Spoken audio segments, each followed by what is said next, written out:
De gemeente Ljouwert zal in Heegterp Skieringen roeken verjaaien. In de Wenweek zwaar je de vogels voor een protte oerlijst.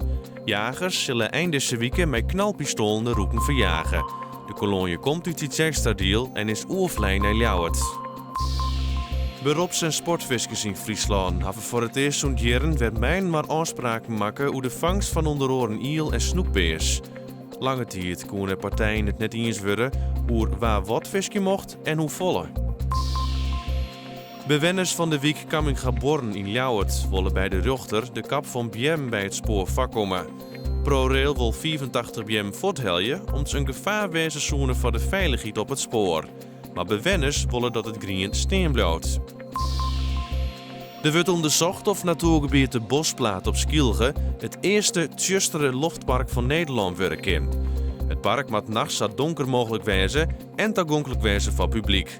Het plan komt van een recreatieondernemer op het eiland.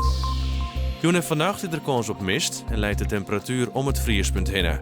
Monodij, bewolking, maar ik zinnen.